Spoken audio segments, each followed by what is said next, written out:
ನನಗನ್ಸುತ್ತೆ ನಾನು ಮೂವಿ ನೋಡಲ್ಲ, ಮಲಗ್ತಾನೆ ಇವತ್ತು ಅಂತ. ನೋಡುವ 3.5 hour 4 hours ಅಲ್ಲ ಶೋ. ಓಕೆ, ಶೋರ್ ನಾನು ನಿದ್ರೆ ಮಾಡಿರ್ತೇನೆ ಅಂತ. ಹಾಯ್, ಎಲ್ರಿಗೂ ನಮಸ್ಕಾರ. ನಾವಿವತ್ತು ಮೂವಿ ನೈಟ್ ಅಂತ ಹೇಳ್ಬೋದು. ಮೂವಿಗೆ ಹೊರಟಿದ್ದೀವಿ, ದುರಂಧರ್ ಮೂವಿ ನೋಡುವ ಅಂತ ಹೇಳಿ ಪ್ಲ್ಯಾನ್ ಮಾಡಿದ್ವಿ. ಸೊ ಹಾಗೆ ಹೊರಟಿದ್ದೀವಿ. ರೆಡಿ ಆಗಿದ್ದೀನಿ, ಬಟ್ ಚಳಿ ಅಂತೂ ಜಾಸ್ತಿ ಇದೆ.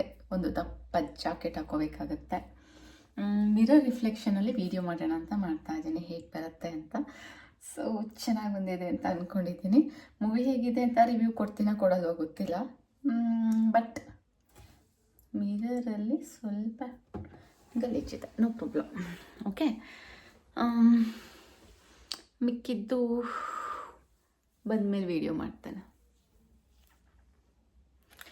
ಓಕೆ, ಬೇರೆ ಏನಾದರೂ ಹೇಳೋದಿದೆಯಾ? ಊಟ ಸ್ವಲ್ಪ ಲೈಟಾಗಿ ಮಾಡಿದ್ದೀನಿ. ಮಿಕ್ಕಿದ್ದು ಅಲ್ಲೇ ಸ್ವಲ್ಪ ಆರ್ಡರ್ ಮಾಡಿದ್ದೀವಿ, ಅದನ್ನೇ ತಿನ್ನೋಣ. ಸ್ನ್ಯಾಕ್ಸ್ ಸ್ವಲ್ಪ ನೈಟ್ ಔಟಲ್ಲಿ ಜಾಸ್ತಿ ಆಗ್ತಾಯಿದೆ. ಅಂದರೆ ಅಫ್ಕೋರ್ಸ್ ಡೇನಲ್ಲಿ ಹಾರ್ಡ್ ವರ್ಕ್ ಮಾಡಿರ್ತೇನೆ, ಹಾಗಾಗಿ ನೋ ಪ್ರಾಬ್ಲಮ್. ನೈಟ್ ಔಟ್ ಹೋದರೆ ಇನ್ನೂ ಸಮಸ್ಯೆ ಇಲ್ಲ. Okay, done. ಇನ್ನು ಮೂವಿ ನೋಡಿ ಆಮೇಲೆ ಹೇಳ್ತೇನೆ ದಪ್ಪ ಆಗ್ಬಿಟ್ನ ಅಂತ. ಇರೋದೇ ದಪ್ಪ, ಇನ್ನು ಹೊಸದಾಗಿ ಆಗೋದಿಲ್ಲಿಂದ ಬಂತು ಅಲ್ಲ. ಎಸ್, ವಿಡಿಯೋ ಯಾರು ನೋಡ್ತಾರೋ ಬಿಡ್ತಾರೋ, ನಾನಂತೂ ಒಂದು 10 ಸಲ ನೋಡ್ಕೊಂಡಿರ್ತೇನೆ. Okay, no problem.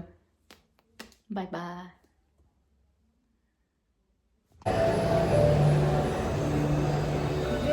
ಡೆಫಿನೆಟ್ಲಿ ಇವತ್ತು ಮೂವಿ ನೋಡೋಕ್ಕೆ ಬಂದಿದ್ದು ರಾಂಗ್ ಚಾಯ್ಸ್ ಆಗಿದೆ. ಬಿಕಾಸ್ ಎಷ್ಟು ಜನ ಇದ್ದಾರೆ ಅಂದರೆ, ಓ ಮೈ ಗಾಡ್. ಮ್ಯೂಸಿಕಾ ತೊಂದರೆ ಇಲ್ಲ, ಇನ್ನೇನು ಮಾಡೋದು, ನೋಡ್ಕೊಂಡು ಹೋಗಲೇಬೇಕು. So waiting. ಫೈನಲಿ ಸೀಟಲ್ಲಿದ್ದೇವೆ.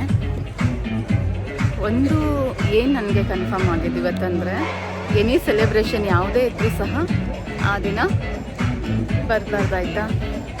ಎಷ್ಟು ಕ್ರೌಡ್ ಅಂದರೆ ರೋಡಲ್ಲಿ ಸಹ ಅಥವಾ ಥಿಯೇಟರ್ ಒಳಗೆ ಅಷ್ಟೆಲ್ಲ ಜನ ಎಲ್ಲಿಂದ ಇದ್ದರು ಅನ್ನೋಷ್ಟು ಉಫ್ ರಿಯಲಿ. ಎನಿವೆ, ಮೂವಿ ಹೇಗಿದೆ ನೋಡುವ, ಆಮೇಲೆ ಅಪ್ಡೇಟ್ ಮಾಡ್ತಾನೆ.